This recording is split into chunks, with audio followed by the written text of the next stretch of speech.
Welcome friends to another r/entitled parents video. Today we've got a crazy entitled parent story involving shoplifting, and our first story is from Cassie121, entitled Dog Mom Screams at My Daughter for Touching Her Dog. So I work as a secretary/receptionist at a small veterinary practice. By small, I mean that there's 2 vets, 3 nurses, and me. 6 employees total. One of the vets founded the practice 30 years ago, and her son is one of the nurses. Because it's so small, we really are like a family and often get together at each other's houses for drinks and stuff. Because of this, we're also pretty well acquainted with each other's families. The 2 youngest of the group are my daughter Lori, 7-year-old female, and one of the nurses, 35-year-old male, son, 8. They go to the same school and often carpool if needed. This summer, my daughter had summer camp in the morning, but nothing in the afternoon. Since my boyfriend and I both work until 5, me and 4, him, my boss said it was absolutely fine for Lori to hang around the office until my boyfriend could come get her after he got off work.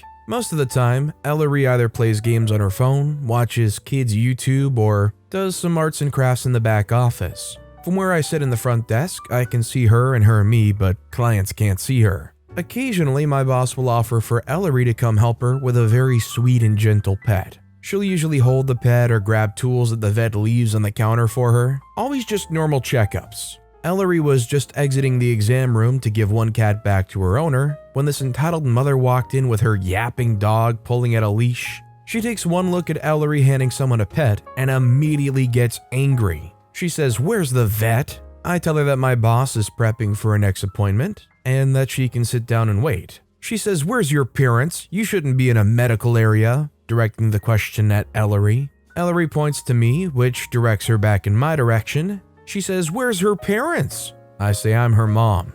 She says, "You're a teenager." I say, "Actually, I'm 21. Not that it's any of your business." At this point, her dog is absolutely losing it. He's barking, pulling at his leash, lunging towards Ellery. She immediately becomes scared, even though this dog is like a beagle. She loves dogs, but also knows exactly when to stay out of a dog's radius of reach. However, like I said, the office is small. This dog's between me at the desk and Ellery. She can either try to go around the dog to get to me, which clearly the dog will be able to get to her, or head back into the exam room, a route which also puts her in the dog's path. As I realize this, I stand up to go get her, and she chooses to attempt to come to me at the desk, putting her in the dog's path. Predictably, the dog comes at her and gets one nip before I can throw myself between them. Ellery sobbing, the owner screaming that Ellery touched her dog, and one of the nurses, the one who's a dad, comes out to figure out what the heck is going on. Without even asking, he immediately and firmly escorts entitled mother outside to defuse the situation. I take Ellery to the back office. Thankfully, the dog didn't even pierce her skin. The emotional trauma though? I don't know. 10 or so minutes later, he comes back in without entitled mother. I ask him what they did, and he told me that entitled mother threatened to sue me for letting Ellery touch the dog, or child endangerment or whatever the heck she could think of. He reminded her that any dog unable to sit quietly was required to be in a crate, and after some choice words, she left. He also tells me that he'll be covering the end of my shift, and that I should get Ellery out of there and do what's best to calm her down. We got ice cream and watched Encanto. First of all, I want to apologize for my pronunciation of the name Ellery. I don't even know if I'm saying it right or if I got it right the first time I tried saying it. It's a very pretty name though, and honestly, I'm just glad that nothing seemed to be too bad for the kid, and they also got to enjoy some ice cream from it. Do you think, considering this experience, that office should ban this entitled mother from ever bringing their dog back again? Let me know what you guys think down in the comments below. Our next story is from Primal Bunyan. Got a vent about my entitled mother-in-law. So me, 19-year-old male, and my wife, 20-year-old female, have consistently been harassed by my mother-in-law. She abused and allowed my wife's father to abuse and manipulate her all her life. When we got married, I promised her I would never allow that to happen again. Well, after numerous attempts for my wife to cut her out of her life, she just kept texting us,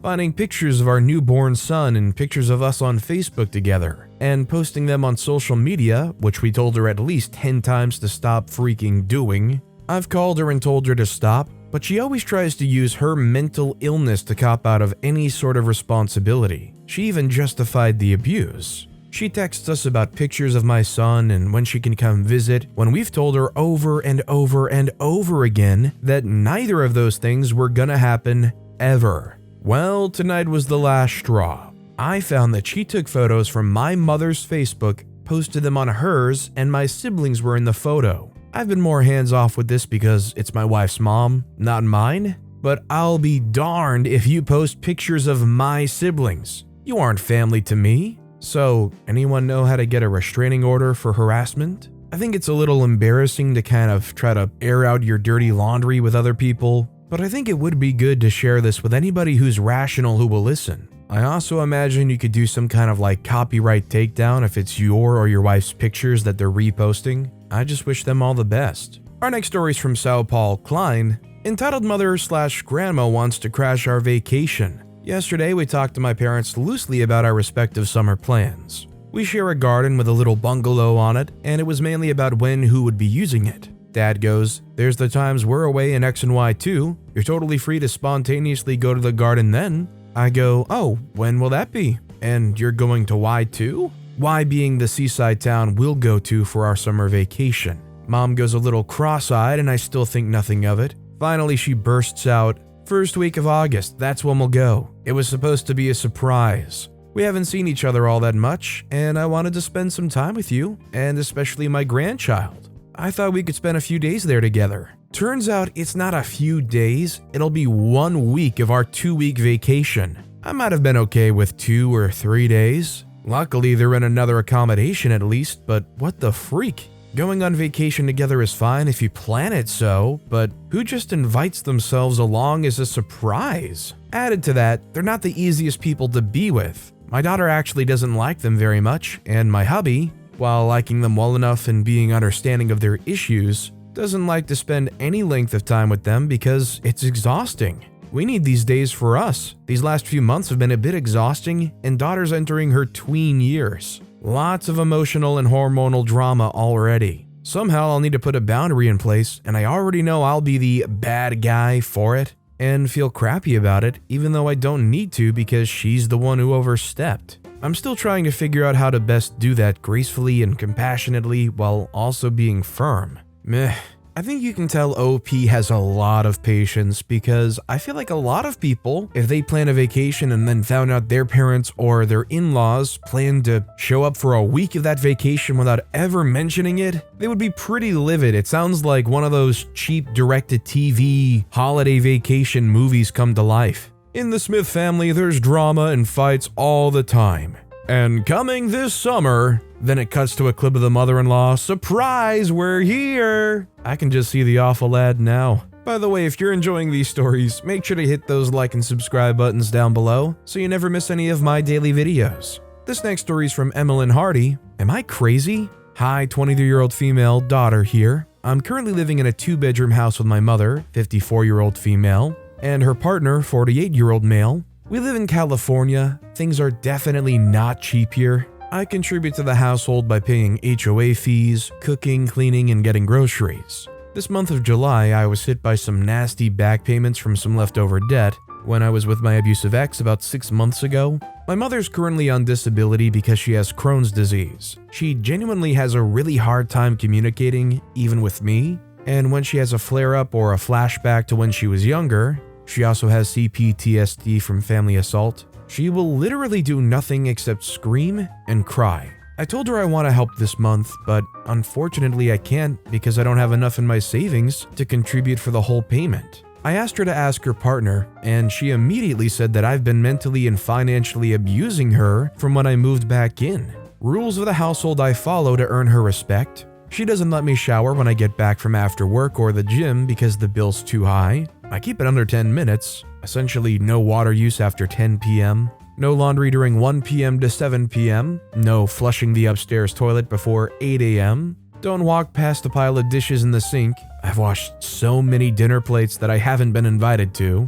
I also have been informed by her that if I do not seek therapy, I'll no longer be allowed to stay in the house. It's really strange she wants group therapy for her and I. She thought I came in late last night. I fell asleep downstairs because I was so mentally and physically tired just from work that I fell asleep after having some salad for dinner. but just because I brushed my teeth late, she assumed I was coming home late? I even told her to ask Aaron because I saw him get a late night snack when I was eating dinner. I feel crazy, you guys. I feel like I don't live here, but my mom wants me to support her. I'm not even allowed their food, but when I buy things, they say, it's for the whole house. I genuinely feel like the ugly wolf from the pack who gets left the scraps. It's really bad to deal with, especially just leaving an abusive environment because I felt the same way in my last situation. Obviously, I know I definitely need therapy. Not a bad thing at all, but my mom would scream at me to do my benefits when I wasn't even finished with my first 3 months at my new workplace. In California, you need 3 months working in your new field to receive benefits. To me, I just feel like this from top to bottom seems like an unhealthy situation. It's not something that OP I think can realistically do, but I think it goes without saying that you would hope that OP could find a way to move out at some point. Our next story is from ID2. Mother complains that children are playing on a playground. I work in a small restaurant in a camp in Sweden. The first day when me and my coworker were about to close up, there came in a Karen to complain. Karen said, "You work for this camp, right?" We say, "Yes, we do." Karen says, "Well, I want to complain because there's a lot of children that aren't living on the camp that are playing in the playground, and because there's so many, my kids weren't brave enough to play. I told the playing children that now it was my kid's turn, but this 4-year-old just called me an old witch. And I don't think that people who don't pay to stay here should be able to play. And it's unfair to me as a paying guest that they get to play. I think you need to put up a fence so they can't go in." We say, "Ma'am, the playground and the beach are not owned by us, but the town, which means everyone can be here, so we on the camp can't do anything about it. In fact, lots of our customers in this restaurant are not guests of the camp, but just go here to swim." Karen says, "I understand, but I think this is really bad. And I think you gotta take it up with your boss, and me and my family will never be back here again. And we'll recommend everyone not to come here on online forums. Goodbye." We say, "We will definitely take it up with our boss. Goodbye and sorry for your troubles." She later went out, and we never saw her again. I wonder how much everybody out there hopes that these people were like, "Oh, of course, we'll definitely take it up with our boss." And if this complaint was metaphorically written on a slip of paper, they would have essentially crumpled it up and threw it back over their shoulders and walked away. Our next story is from Lolf Ukno. Apparently, I'm the rude one. My aunt has cancer, 3 autoimmune conditions, and pneumonia. And because she's a woman of color who was overweight, doctors just kept telling her to lose weight instead of listening to her that something was wrong. So she's been sick for years at this point and only got diagnosed after losing almost 100 pounds in a matter of months because she was too sick to eat anything or keep anything down. She's doing chemo and is taking a ton of medications on a daily basis. Her 2 kids, my cousins, 13 and 10, have been told about her cancer, and they see how sick she is and are acutely aware that their mother might die soon. It's important to note that they've not told anyone outside of the family. They want as few people to know as possible. My younger cousin, 10, has this friend we're going to call Chad. Chad is a freaking hellion, and his parents are worse. So Chad's parents have planned some adults-only 7-day vacation for themselves. They started planning it 6 months ago. They've only just realized that they didn't get any childcare and have been attempting to manipulate my aunt and uncle into doing it. My aunt and uncle can be too polite sometimes, and I swear my uncle has a sponge instead of a spine sometimes. Earlier today, I was dropping some stuff off that they were going to borrow, and Chad's parents were over trying to convince my aunt and uncle to take in their demon spawn for an entire week. To give some credit to my uncle, he is trying to say no. He says, "Oh, I don't know, we're a little busy this week. Are you sure you don't want to leave him with family? I'll be too busy with work, etc." It's more likely that their family said, "Heck no." And these people just keep going on and on about how much fun the boys will have. Staying up late, playing video games, eating delicious food that my aunt will no doubt make for them. It's perfect. Why don't we drop them off tomorrow at noon? My aunt and uncle were clearly trying and failing to get them to back off. And you know what? Chad's parents most definitely knew, they just didn't care, and were doing everything possible to wear them down into accepting. Well, I spent quite a bit of my life as a doormat out of concern for politeness. Since becoming an adult, I've learned to set and stick to healthy boundaries and putting my safety and well-being first. If you don't already do that, I strongly recommend giving it a try. It's fantastic. So I stepped in because not only were they just not capable of taking care for that crotch goblin, they both just looked so miserable, desperate, and exhausted. But also my aunt looked the sickest I've ever seen her. This is the gist of the conversation. I say, sorry, they can't watch Chad while you're away. Good luck finding someone though. They say, who even are you? They can clearly watch Chad. They're just being selfish out of petty jealousy. I say, I'm their niece, and no, they can't. I'm sorry about that, but they can't. And they spent the last several minutes trying to tell you in the most polite way possible. They say, you can't speak for them. I say, and you can? Because you're acting like you're entitled to their time. Besides, there's a family emergency happening with my grandmother, and they need to help, so they'll be too busy. Not entirely a lie, my grandma did have a huge, currently ongoing health emergency, but because of my aunt's condition, we've been keeping them in the loop but not asking for help. They say, you don't understand, we have no other options. If they don't watch them, we'll either have to hire a nanny, which is too expensive, or cancel the trip. I love this quote so much and use it every chance I get. I say, a lack of planning on your part does not create an emergency on theirs. You are Chad's parents. It's your job to provide for your child and no one else's. They say, you're being so rude to us. Apologize right now. And I say, no, absolutely not. They say, if they're not going to watch him, are you? Because we're not leaving until we have someone to watch Chad while we're on our trip. So who is it? Them or you? I say, okay, you need to leave. No one here is going to provide childcare for you, so you probably should go find someone who will. They say, no, we're not leaving until you apologize and someone agrees to watch Chad. Chad and my cousin come downstairs because of all the yelling and asked what's going on. I took $10 out of my wallet and told Chad that if he could get his parents to leave my aunt and uncle's house, it was his. It took him less than 2 minutes. Best $10 I've ever spent. If I was OP and it got to the point where they were saying, we're not leaving until you find somebody who can watch Chad, I'd be like, all right, well, I'm gonna call the cops and they'll be able to help you out with finding somebody who can watch your kid. Honestly, I think the aunt and uncle should look at OP and be grateful that OP was there in that moment. For people that struggle to speak up for themselves, people like OP coming along and just laying down the law is honestly sometimes what they need.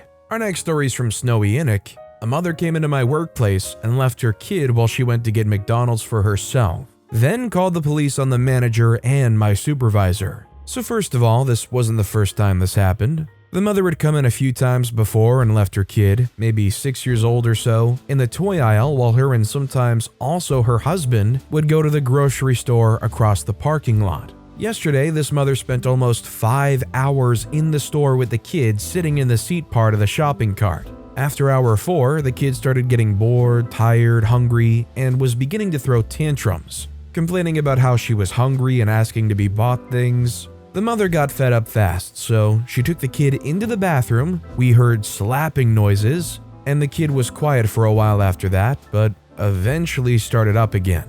Getting annoyed for a second time, the mother brought the kid up to the front counter where the front-end manager was standing, placing the kid on the counter and telling the manager that she had to run to the car for a minute and that she'd be right back. After a while, the front-end manager got confused and picked up the kid and went to check out the door of the store. The kid pointed out that my mom's car is gone, so the manager took her into the back office, where my supervisor was having his break. The manager explained the situation to him, and he bought the kid a bag of chips, a chocolate bar, and a can of pop from the vending machine, and let her use YouTube on the office computer. Over 40 minutes later, the mother comes back with a drink and a pretty much fully eaten thing of fries from McDonald's, and loses her mind at the front-end manager for even thinking of leaving her child with some random man in the back of the store. The mother then called the police and explained what the manager had done and how it terrified her to think of what he could have done to her daughter. One police officer ended up picking up the child and carried her outside. The other officer took notes and guided the mother to the cruiser, sat her inside, and then came back and thanked the manager and my supervisor for going out of their way to watch over their kid.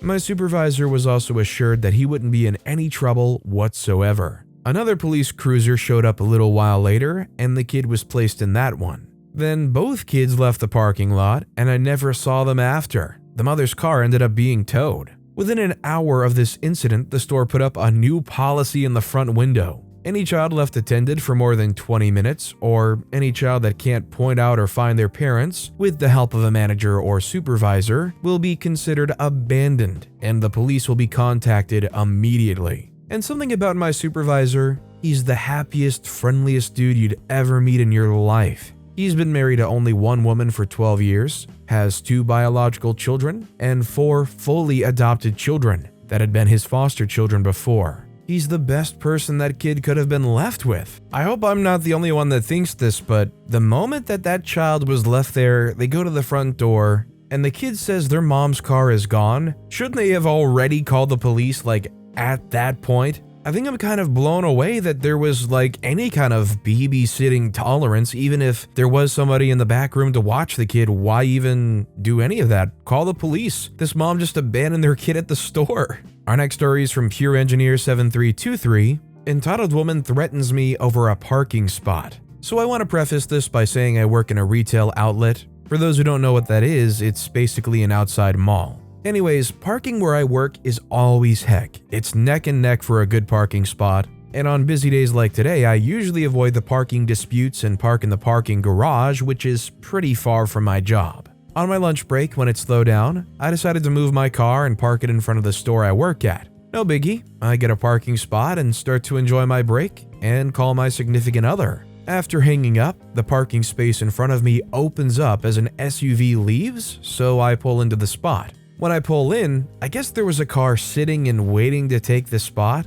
I hadn't originally seen it due to the fact that the SUV blocked it. When I pulled forward, the lady in the car goes insane, screaming that I need to move my car, that what I was doing was illegal and so on. So being a little petty, I stand my ground and refuse to move. Now, if this lady had been nice and asked me to move, I would have had no problem doing so. But instead, she decided to go insane and scream at me, so I stood my ground. Not to mention there were about 5 open parking spots around me that she could have easily have taken, including the one I had just pulled out of. I tried to ignore her, hoping she'd simply give up and leave, but boy was I wrong. She approaches my car, screaming at me through my window, demanding I move, and insisting what I was doing was illegal. Again, I was ignoring her, hoping she'd give up, leave, and take another of the 5 or so parking spots around me. At one point, I rolled down the window, asked her to leave me alone, or I'll contact the police. She told me, "Freak you," and to call the police. She didn't give a flying fudge, since what I was doing was illegal. Then, as I'm waiting for her to stop, she starts banging on my car window once again, screaming at me, and threatening to put her hands on me. As I continued to ignore her, she goes around to the passenger side of my car and opens my door, sticking her head in and screaming at me and threatening me. At that point, I pulled out my phone and contacted the police out of fear of what this crazy woman would do to me. When she sees I'm actually calling the police, she gets in her car and leaves, but not quick enough for me to not get her license plate. Mind you, this lady was with her friend or whatever, and her child in the back seat. Great precedent to set for your child, lady. The police finally show up and I give them the rundown. As I'm talking to the police, the lady shows up again, and the other officer goes to talk to her. I told the police I wanted to press charges. He tells me that even though I could, it likely won't get pushed through considering the police weren't there to witness it, I didn't record it, and had no witnesses. Which I was upset about, but as I continued talking to the officer, this wonderful lady approaches us and lets the officer know that she witnessed the lady try and enter my car. The officer then says I have more of a ground to press charges, so I decide to do so. I don't speak to the lady again, but she really dug her own grave by coming back because even with a license plate number, they can't prove it was the woman. But luckily she came and I have a witness, so after work, I'll be heading to the police station to fill out the paperwork. All I can say for OP is if they're really wanting to go forward with pressing these charges, if whatever parking lot was busy and there's multiple establishments, I would go around to pretty much every establishment and ask if any of them have any cameras at all that would cover that parking lot. If you can get any footage that shows this lady harassing, surrounding, trying to enter your car or whatnot, you're only strengthening your case, right? This next story is from Old Taro 6764. My dad hated my dog's name. So honestly, I forgot about this for so long, but my mom and I talking randomly brought it up. When I was in elementary school, I wanted a dog for my birthday. My parents agreed and we went to a local shelter to look at dogs. I remember I always said how if I got a brown dog, I would name them Coco. So we found a dog who just happened to be brown, and my parents let me change her name to Coco since she was my birthday gift. Well, her original name was Roxanne.